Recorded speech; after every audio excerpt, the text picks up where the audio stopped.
let's see if we can get ourselves back into the space that we were right before the break. This is the second of 2 sessions that are focused around these issues of property, poverty, and inequality. And we're looking today at very late 19th, early 20th century reflection on these issues. This is really the time period when we see significant movement in terms of the labor movement, all sorts of laws restricting, limiting work days, right? 40-hour work day, child labor laws, things like that. And we might think, okay, we kind of settled those issues and we're on to the next thing, but we're still in a world in which the right to organize is not actually that well established, and we're in a world in which we wake up and discover that actually there's rampant employment of child labor, especially of unaccompanied minors, immigrants. So I think these are issues that are still very much with us, and partly we're reading this material because throughout this course we are obviously dipping into different historical moments to try to get a sense for how Christian ethical reflection is rooted in past reflection. So if we want to start to think about an issue today, a burning issue today, we need to take our bearings. And whether you're Christian or not, you need to take your bearings in relationship to past reflection on these issues and not just start from scratch, right? And also because some of these issues are still very much with us, right? So they're not just issues that have been tidily taken care of.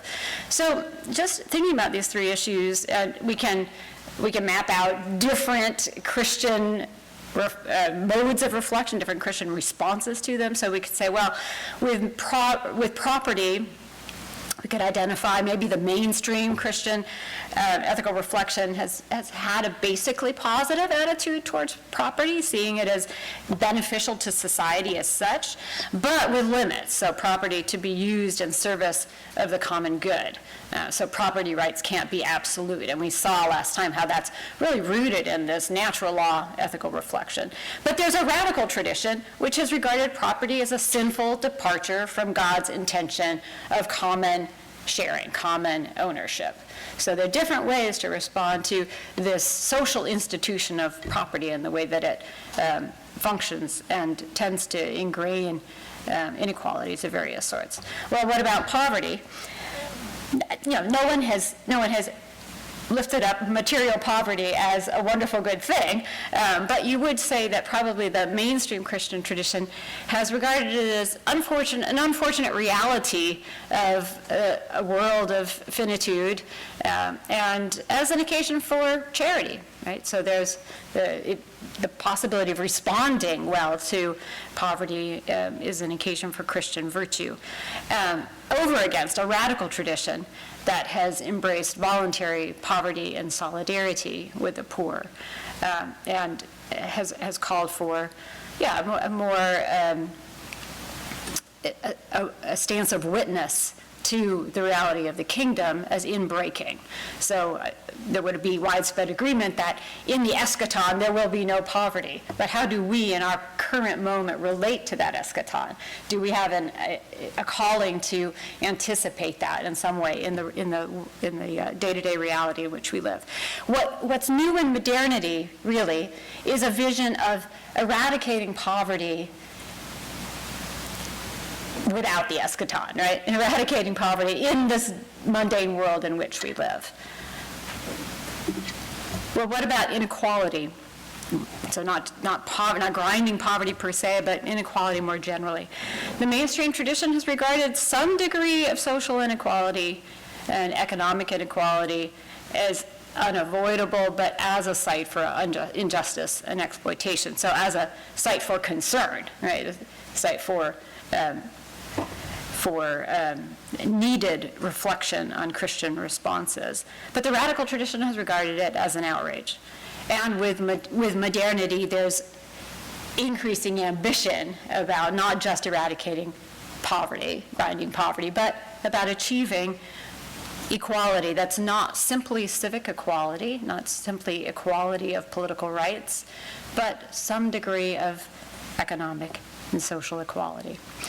So we might think, okay, there are these competing strands that run through the tradition, but I'll just remember MacIntyre, who sees this kind of ongoing debate within a tradition as really critical to a living tradition. And we can see, here's an issue where we can see this kind of ongoing debate that doesn't really get resolved, right? But it continues to drive forward in productive ways. So today we are looking in particular at Rerum Novarum, this first social papal encyclical, and at the social gospel movement. And as I mentioned last time, there are aspects of this that clearly will strike us as very outdated, even as offensive, but they're very important historically. In Rerum Novarum, we see the seeds of the Catholic social tradition. Catholic social tradition we can also see as the roots, ultimately, of Latin American liberation theology, of other liberation theologies. And Catholic social tradition, more broadly, remains very, very significant in the Catholic Church as such, not just the liberationist wing of the Catholic Church. And in the social gospel movement, in Walter Rauschenbusch, we see the seeds of what we call Christian social ethics, especially Protestant social ethics today, which has been sort of at the heart of progressive Protestant Christianity. So as we're going through and thinking about these, and trying to think about them in conversation with one another, we want to be thinking about what form of Christianity, what mode of Christianity do these represent, and how do they relate to one another? But also, I would invite us to be thinking back to last time, back to Daniel Bell and his vision of the reformation of desire toward God and neighbor as the heart of the Christian response to all of these issues, and how we would imagine Bell commenting on Rerum Novarum, Bell commenting on the social gospel. And there are ways to bring these competing strands together in any kind of productive way. So both Rerum Novarum and the social gospel are trying to respond to some massive social changes of this time period. Industrialization, capitalism, socialist movements, democratic movements. These are really significant social, political, and economic changes. And the Catholic Church in the late 19th century was identified with monarchy, with feudal economics. It was certainly seen as traditional, if not reactionary. The more radical wing would have certainly seen it as reactionary at the time. Now, Rerum Novarum was, so Pope Leo XIII was the Pope at the time, the author of this papal encyclical. It was not a radical document in its own context, but what it did do was it sought to apply traditional Catholic natural law reflection to the social and economic issues of that moment, of modern Western society. And we've encountered the natural law tradition at various points in the semester. So you're at a point now where when you read this, certain little light bulbs should come off in your head, and you should, oh, I see this sort of natural law tradition is being deployed here in some new ways. So the encyclical is very critical of socialism, the spirit of revolutionary change, which has long been disturbing the nations of the world, but it's also critical of capitalism. It's trying to find a pathway, a mediating pathway of sorts. Capitalism comes under criticism for exploiting workers. The document very unselfconsciously speaks of masters and workmen, so it's not challenging a basic inequality there, but it is seeing the relationship as it stands as exploitative. So we're not going to overturn the relationship between masters and workmen, but we're going to try to work to make that less exploitative. So he writes that a small number of very rich men have been able to lay upon the teeming masses of the laboring poor a yoke little better than that of slavery itself. So clearly an indictment of that exploitation.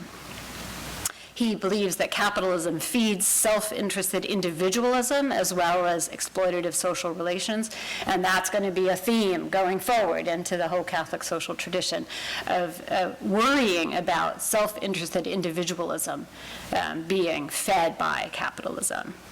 But abolishing private property is not the answer. So there is he's certainly aware of this socialist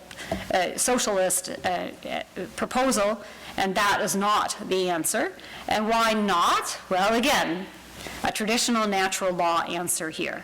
People will take better care of what they own, and they're motivated to work when they know that the fruits of their own labor will be something that they can keep. So very traditional argument here about why throwing out private property is not the answer, despite this exploitative situation that is getting worse and worse.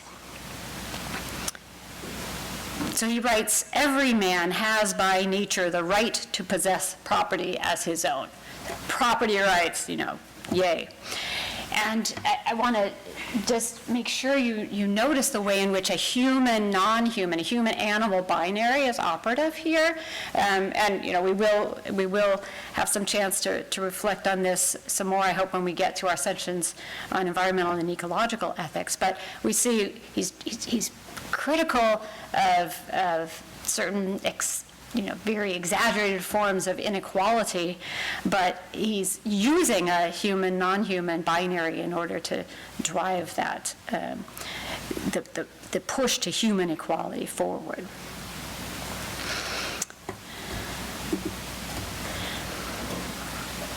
So he acknowledges that when God created the earth, everything was given to common use.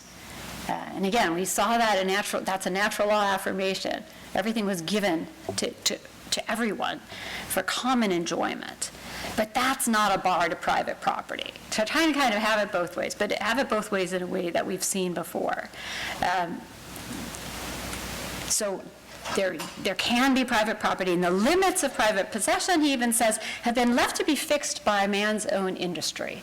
That sounds as though, well then, whatever we can take, right? Whatever we can take, that's ours. But in fact, he's going to set some limits on this. We'll underscore those in a moment. But he thinks that there are duties that human beings have that in fact require private ownership in order to be able to fulfill. And this is a movement from duties to rights that we see again and again in the Catholic social tradition. If you can identify the duties that fall on people, then you can begin to articulate what rights they should have, rather than kind of the other way around. I can claim these rights and therefore you have duties to me. So for example, he says it's a most sacred law of nature that a father should provide food and all necessaries for those whom he has begotten. And I mentioned this last time, very focused on the male breadwinner. But the male breadwinner, in his view, has these duties, and these duties then create rights that society must respect. So the state cannot impede his fulfillment of his duty, underscoring the gendered character of this here, right? He must have the right to fulfill these duties. So there's all sorts of differences, gender differences, obviously, as I've just underscored. There are all sorts of inequalities that he thinks are natural, and we're not going to get rid of them. And in fact, they operate in beneficial ways. So the fact that some of us have musical talent, and some of us have, talent at putting gadgets together and so on, you could say that, well, that's inequality. We don't have the same, how could God create a world like this in which we're not, fundamentally equal in how beautiful we are, and how strong we are, and all of these things. And he said that is really not an issue. These are natural differences of the most important kind, but it's not disadvantageous to have this kind of inequality. So it's important to figure out what are the forms of inequality that need need to be addressed, and in what ways and to what extent. And don't take a radical view that sees inequality itself as problematic. Certainly, too, he thinks that we can't anticipate the eschaton. We're not there. We're not in the kingdom of God, and it doesn't fall to human beings to bring about the kingdom of God on earth. To suffer and to endure, he says, is the lot of humanity. So don't get big revolutionary ideas into your head. Our task is to ameliorate. We're going to make slight tweaks here to address the most radical forms of exploitation, but not to bring about not to have a vision, not to have an illusion of equality. So the task is to figure out what are the relative rights and mutual duties of the rich and of the poor, of those in capital and the labor. And he articulates these, so it's not as though everybody has the same duties. The duties that you have depend on your social location, your social role, and the social role of the worker is different than the social role of the master. So duties of the worker include fully and faithfully to perform the work which has been freely and equitably agreed upon. There's a lot in there, right? When the worker signs up, is this really freely and equitably agreed upon? Or, and this is where some critique is going to come in later generations of Catholic social thought. It's not always clear that the worker has actually freely agreed, is because of the constraint of dire need. The worker is likely to sign on to all sorts of working conditions that are really not certainly not freely and equitably agreed upon. But here we have just a start. Fully and faithfully to perform this work. Never resort to violence. Don't destroy property. But there are some duties on the side of the wealthy owner, of the master, as the terminology that he uses, to respect human dignity, not to overwhelm employees, not to overwork them to the point of exhaustion. So to give to each what is just. So there is an insistence here that there can be a just relationship between the worker and the employer, and that the church is on the lookout, right? The church is taking on some responsibility for scrutinizing those relationships between the worker and the capitalist. And there are, therefore, limits to the power of the property owner. It's one thing, he says, to have a right to the possession of money, and it's another to have a right to use money as one wills. You cannot use your money, including your property, including your money, just in any way you want to. Possessions should be considered as common to all and to be used for the common benefit. You should hear echoes of Calvin here, as well as echoes of this broader Catholic natural law tradition. But the recognition that possessions should be considered as common to all, should be given to others in time of need, that's a duty of charity. That's a duty of charity. It's not enforceable by human law. So again, we kind of have it both ways. One should recognize the limits on private property. Maybe the law can step in to curb the worst abuses, but when it comes to duties of charity, the virtue that comes from giving to those in need requires that it be free, according to Rerum Novarum. Along the way of his critique of capitalism for the excesses of exploitation and inequality that it leads to, he comments on the fact that capitalism has destroyed the ancient worker guilds that provided support, security, and solidarity for workers. So you could be in depending on your profession, you were in a guild, and the guild sort of gave you training, but also gave you various forms of social support. And I mention this just in passing because there is this important early 20th century movement of guild capitalism, which really sought to reach back to this medieval notion of guilds as providing social support and tried to develop it in the modern context. allied to the trade union movement, but having some distinctive features. And there were a number of Christian thinkers who were leading figures in this movement of guild socialism. A key figure here would be R.H. Tawney, especially British thinkers. So this is Rerum Novarum mentions the guilds. This is clearly not a document within the movement of guild socialism, but there's kind of a hint of that on the margins. And Leo XIII does point to unions as something that could be a positive tool here in advancing more equitable relationships within capitalism. And then he quickly says, if they can be informed by Christian values rather than by socialism. So this clear sense of danger here. How do we avoid the worst abuses of capitalism? How do we not fall into socialism? How do we keep some social stability going here? So we should get involved in assuring better working conditions, providing a just wage. You need a just wage so these male breadwinners can do their thing. The state has to regulate capitalism in these and other ways. Cannot just go with laissez-faire capitalism. And as I've said, private property can't be regarded as absolute, and there are two phrases here that become really central in Catholic social tradition. One is the notion of the universal destination of material goods. The universal destination of material goods. That is, I can own things, you can own things, and we mostly do what we want with them, but we should have hovering over ourselves always this thought that really all things were made by God for everyone.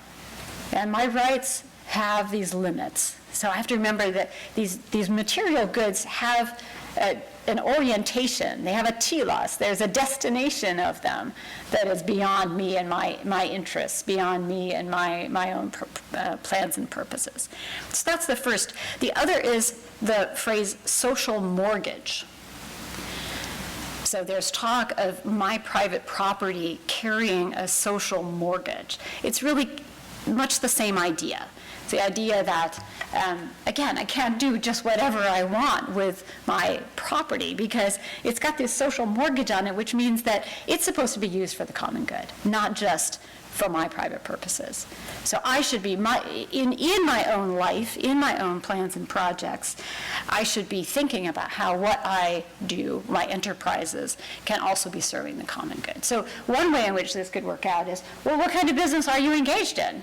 Right? Is it a business that can also serve the common good? So fine to be buying and selling, but are you selling something that is a useful thing? Or are you selling something that addicts people? Something, are you selling lottery tickets? What are you selling? Is there a public good there? So this is a really, really important document because it initiates this tradition of within the Catholic Church in particular, reflection on social and economic questions. As we saw last week, it was not new for theological reflection to touch on social and economic issues. Certainly, they're in the very earliest moments of the church. They're in the medieval period. So why is this kind of an innovation? Well, it's an innovation in the sense that the church had become increasingly focused on spiritual and doctrinal matters in early modernity into modernity. As the nation state became stronger, it had taken over many of the kind of social and economic initiatives of the churches, or claimed more and more authority over those things. So it is true that this was seen as a departure in the moment when it was issued. So when Rerum Novarum comes out, there's a shock that why is a pope speaking to these questions? But it began to get a hearing. And just a few milestones in this tradition.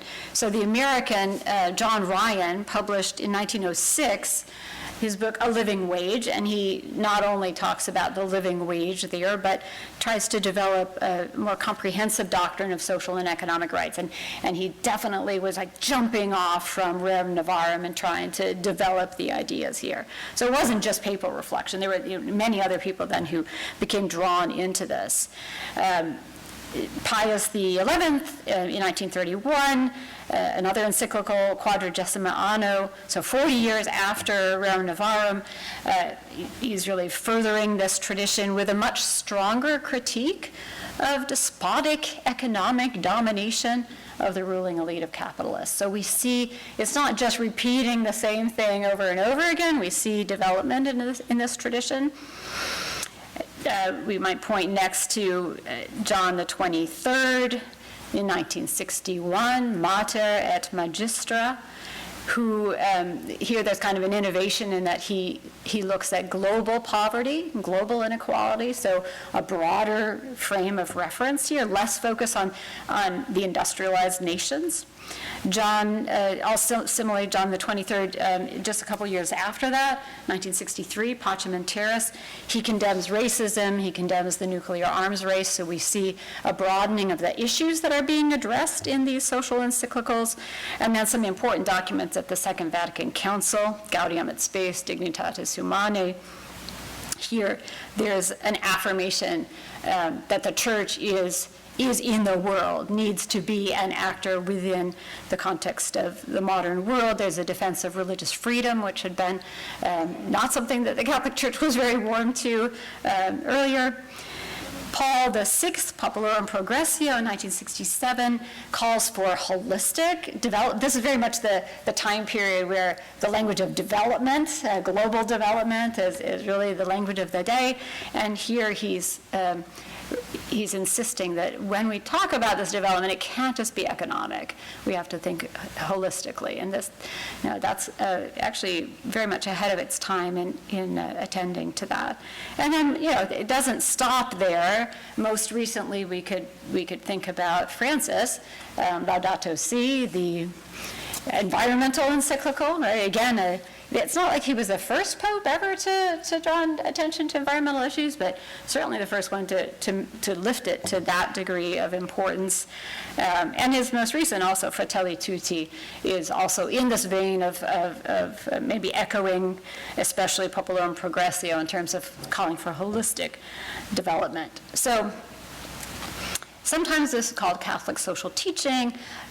Sometimes it's called Catholic social tradition, just to underscore that it is a living body of reflection. And it's very easy to go back to Rerum Novarum and just moan and groan over how benighted it is and how mild its critique is of capitalism and so on. But this is a continuing process of reflecting on social conditions and thinking about how to respond. So it's not ended. One has to think about it in motion and in a constant process of development and change over time. All right, turning our attention to Walter Rauschenbusch then and the social gospel. So Walter Rauschenbusch lists from 1861 to 1918, and we're reading from Christianizing the Social Order in 1916, so a couple decades after Rerum Novarum, where Catholic social tradition is rooted in natural law reflection. We can, obviously, in many, many ways. Where is social gospel rooted? Right? What is it drawing from? Not primarily the natural law tradition, although that's not because Catholics own the natural law and Protestants don't. As I've tried to underscore, it's much more complicated than that. But social gospel and the Christian social ethical tradition to which it gives rise is rooted primarily in a rereading of the gospel. That's what it appeals to for authority. And in particular, it appeals to the notion of the kingdom of God as this worldly reality to be brought about by human agency. So not just the kingdom of God, but the kingdom of God understood in this particular way. Rerum Novarum proclaims continuity. Even where it's actually engaging in various kinds of innovation, it proclaims its continuity with the tradition. That's different from the social gospel, which proclaims a break with past Christian tradition. Says the tradition has gotten it wrong, and we need to change. We need to change the way we're approaching these issues. There's a shift from what Rauschenbusch sees as a focus in Christianity on the individual to a demand to focus on society. There's a demand to shift from the world to come to the present world. And Rauschenbusch is concerned that Christianity tends to appeal to individuals even when it's making social justice kinds of claims, and this is simply insufficient. So he writes, if we all loved our neighbor, we should treat him right, pay him a living wage, give 16 ounces to the pound, and not charge so much for beef. But suppose a businessman would be glad indeed to pay his young women the $12 a week, which they need for a decent living, but all his competitors are paying $7. What then, right? And he adds a sentence which could come right from Reinhold Niebuhr. The old advice of love breaks down before the hugeness of modern relations. So you can be good-hearted, you have good intentions, you really want to see everybody having a living wage, but then you think, I can't keep my business afloat if I pay a living wage. So better that these young women have something than nothing. And then my business stays afloat, and they have something to live on. So this is how we actually operate within structures of inequality. So he's grappling with structural injustice and how to address it. What's interesting here is then he asks himself, does Jesus have any answer to structural inequality? He doesn't use that language, right? But does Jesus have any answer to structural inequality? And he says, yes. I think often the answer to that would be, well, no, Jesus didn't think of the world that way, right? So how could he have had a response to structural injustice? But Rauschenbusch says he does, and the answer is the kingdom of God. And the kingdom of God, so this is the sense in which there's not a break with tradition, there's continuity. You have to just go back far enough. You have to go back to the kingdom of God. And you have to go back even farther, because this notion of the kingdom of God builds on the Hebrew prophets, right? The Hebrew prophets' most persistent claim was a claim on the wealthy who are grinding the poor, right? And demanding that they stop doing that. So the reign of God means the emancipation of the people who are being abused and exploited. Now, the prophets expected divine agency to bring this about, the divine agency to bring it about in human history. But the more dire the situation became of the poor, the more difficult it was to expect that these visions of the prophets would be realized in human history. And so apocalypticism grew up. And this is, enemy number one for Rauschenbusch is apocalypticism. Because it gives up hope. In his reading, it gives up hope for this worldly transformation. And it looks instead to the end of the world. That's the only way we're going to break out of this horrible situation. So his insistence is that as we reclaim the idea of the kingdom of God, we have to slough off apocalypticism. We've got to reject that. We've got to grab hold of this idea and apply the law of development in human life. Mm-hmm. And as he's thinking about this, he says something that I think it echoed, be very interesting, wish we could ask James Cone this. If James Cone is deliberately echoing Walter Rauschenbusch, he says, we can't just focus on what Jesus actually said and did. We have to ask, in what direction were his thoughts working? What Cone says is, don't ask what Jesus did, ask what Jesus is doing. Right? So Yes, we look back to Jesus. Yes, we look back to Jesus proclaiming the kingdom of God. But as we do that, we've got to think of even Jesus as being sort of in motion, in movement, unfolding, getting a fuller and fuller notion of what it is to bring this vision about. And we are now entrusted with the responsibility to carry that vision forward. What's that going to look like? Is it going to involve revolution? Again, remember, we're living in this moment where revolutionary Marxism is a force. And he says, no, Jesus repudiated revolution by force, but he certainly called for moral protest. And this is 1916. Christian pacifism is in the wake of, is very, very strong. Right, as we near the end of the First World War, a very strong movement of Christian pacifism, also a very hopeful movement of Christian pacifism. So not violence, but forceful moral protest and agitation. A focus on this worldly change, right? So let's think about that in relationship to Bell. Remember Bell, who saw asceticism as the training of desire for love of God and neighbor. What do you think Rauschenbusch makes of asceticism, of the whole monastic world? Remember how Bell looked back to the monastic world and he thought, yes, this is where people's desires are being trained for love of God and neighbor, and not for attachment to this worldly things. Henry's shaking his head. You want to verbalize the thought there? It doesn't seem like that would be, that would be Lord Rauschenbusch identified as like the eclipse of the true gospel is this idea on like individual piety and morality, and then if it's not socially engaged, then it's not following Christ. So a lot of good stuff there. I mean, the kind of individualism of it, that you can cultivate this, through your own spiritual practices. But also just the idea that spiritual practices are the right place to focus. Rauschenbusch is going to see that as a distraction from what you're supposed to be doing. And in fact, he comes out quite critical of the church, of what the churches are doing. Instead of seeing the churches as sort of training of desire, anticipating the kingdom, and sort of living this out, Rauschenbusch sees the activity of the churches as a substitute, a distraction from the work of building up society. Church leaders focus on building up the church. Like build a nice church. And Rauschenbusch is going, but what's that for? What good does that do?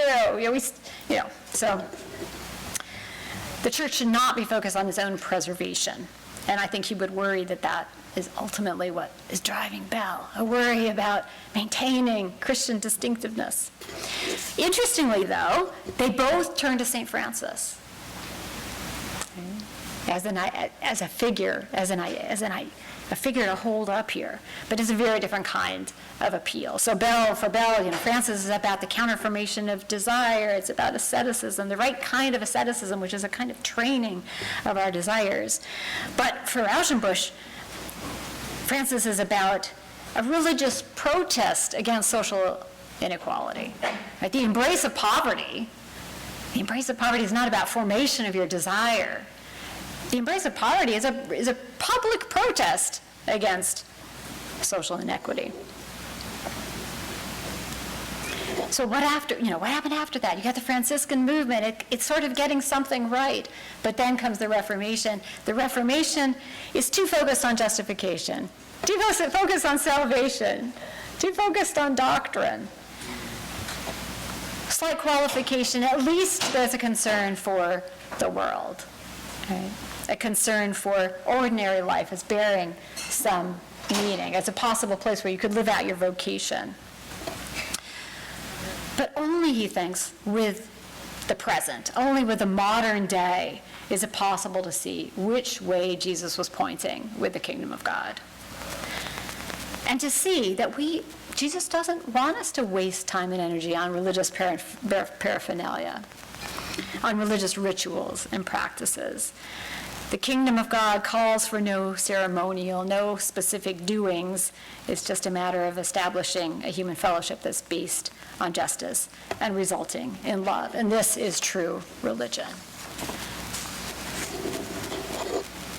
So what might Bell say in response to that?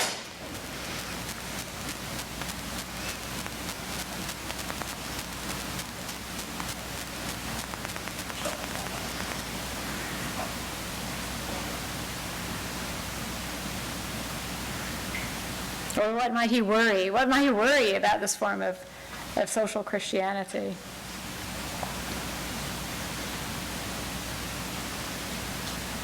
Dan, are you willing to? All right. Sure. Yeah, go for it. Just that sort of enactment of love and justice and sort of, right action in the world doesn't come from nowhere. And that if you don't have ways of self and communal cultivation, then it would be difficult to see how those actions would be not just swayed towards the movements of the day or sort of the impulses. So it's like, what are you doing to kind of allow a more considered approach that allows God's work to come into your sight? Yeah, so what's going to sustain it? What's going to continue to support it when the movement is not going so well? I think, and does that potentially hold the seeds for pulling these two thinkers together in some way, of seeing some value in both? That if your insight is, well, how are you going to sustain this work for social justice unless you have a spirituality to keep it rooted, then there's a sense in which one might say that both of them are missing something, and that there's a possibility of some fruitful conversation there. Anyway, so I think we could say, well, Bell is this integrity position, right? And Leo the 13th is a sort of synergy kind of position, or maybe a synergy realist kind of position. And Rauschenbusch is a transformationist in the old H. Richard Niebuhr mode, or a liberationist in the Levin set of distinctions. But maybe we need to be thinking a little bit more creatively about how those could be cross-cutting and mutually informing, right? Also, just want to note, Rauschenbusch is a mixed bag, and that's part of the way in which all of these strands of reflection are in need of ongoing critical reflection. As we look back, it's very easy with 20/20 hindsight to see exactly where he needs critical correction. He supported women's suffrage, but he also thought the woman's proper place was in the home. He supported equality and the law for all races, but he was racist. And perhaps most importantly about this whole social gospel movement, he is really embracing manifest destiny as a vision, and that is bound up with the notion of Western civilization as this great gift that has to be spread around the world, and that the white races, sort of are the carriers of this civilizing mission and have the duty and the responsibility to spread it everywhere. So that was, it's really important to acknowledge that was woven into this vision of the social gospel, along with everything that was trying to do in order to address social inequality. So I want just to say a few words about the Christian social ethics more generally as it emerges out of the social gospel movement. So going to kind of move, I won't talk about every single slide here. This is the telos of the social gospel. Just briefly, I do want to acknowledge that he doesn't see economic equality as the ultimate end. The ultimate end is human fellowship. You could say something like Martin Luther King Jr.'s beloved community. That is the ultimate telos. But in order to get there, he thinks we must absolutely address these social and economic issues. And we talked about Rauschenbusch versus Bell. So yeah, the emergence of Christian social ethics. Same time period, same context. What was Christian social ethics? It was seen as a social science of morality, something that was going to be devoted to the structural transformation of society to render it more just as a Christian duty, right? A Christian responsibility to do this. And the thought was, all right, now we're modern and we can see that social conditions have to be studied empirically in order to have the faintest hope of transforming them. It's not good enough to just see poverty and feel bad, and see inequality and think that it should be better.